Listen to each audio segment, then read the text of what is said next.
भगवान, बड़ा अनुग्रह है श्री बागेश्वर बालाजी की कृपा का,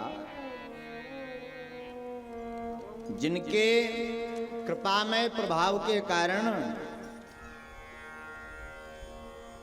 आज इस दास को भगवान की नगरी तो ये है,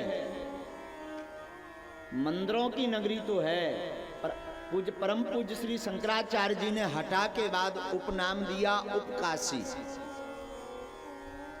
उपकाशी भी है और अद्भुत स्वरूप में श्री महादेव यहाँ विराजमान हैं। माँ गौरा को लेकर के नंदी पर विराजमान है दुल्हा रूप में, मतलब विवाह ना होए तो उपकाशी हटा में यही पूजा करो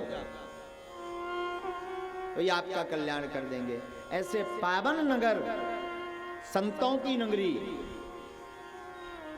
भगवान की नगरी तो सकल सवै भूम गोपाल की है। परंतु एक बात हमारे मन में बार बार आई आज प्रातः काल से, जब से दास इस भूमि पर प्रवेश भया, असलियत रूप से यह नगरी परम भक्तों की नगरी है, इसमें किंचित मात्र भी संदेह नहीं। यहां पर एक से एक अद्भुत भक्त हमने देखे। रास्ते में जब चले आ रहे थे बड़ा अद्भुत भाव था सबका, वो लाड़, वो प्यार, वो अपनापन, जिसे देख करके हृदय बार बार गदगद होता था।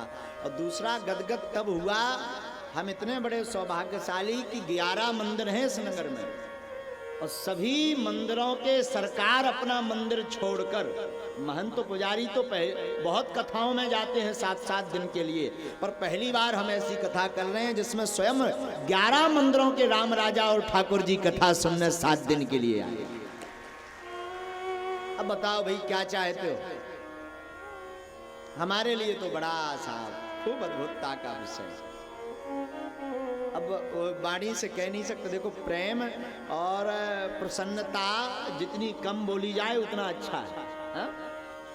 क्योंकि प्रेम की कोई परिभाषा नहीं है, और किसी को आप देख करके बड़े गदगद हों तो वो अपने आप, आपकी आंखें, आपके वो फंसते हुए शब्द, जिसे कहते हैं ना गदगद होकर के रुक रुक करके बोलते हुए शब्द बता देते हैं कि आप क्या कहना चाह रहे हैं, आप कितना प्रेम करते हैं। ठाकुर साधु दयालु, हम आपसे सही बात कहवें, जब से हमने 11 ठाकुरों का विमान जब नगर में देखा कलश यात्रा में, तो आज हमें लगा आगे हमारे ठाकुर जी हैं, पीछे ये नन्ना सा दास है, और वो हाथ पकड़ करके लिए जा रहे कि चल तू कथा कर।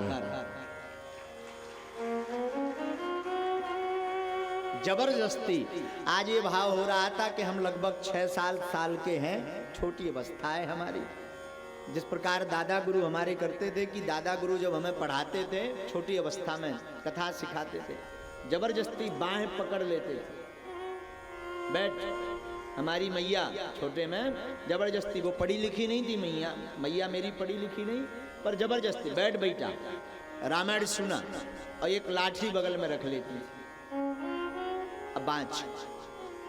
आज हमें भी वही लगा, सरकार अपना दंड लिए हैं तो मैया का भी स्वरूप लगा, कभी कभी धनुष बाण लिए तो डर भी दिखा रहे कि अगर कथा ना बाँची तो हम तीर चला देंगे।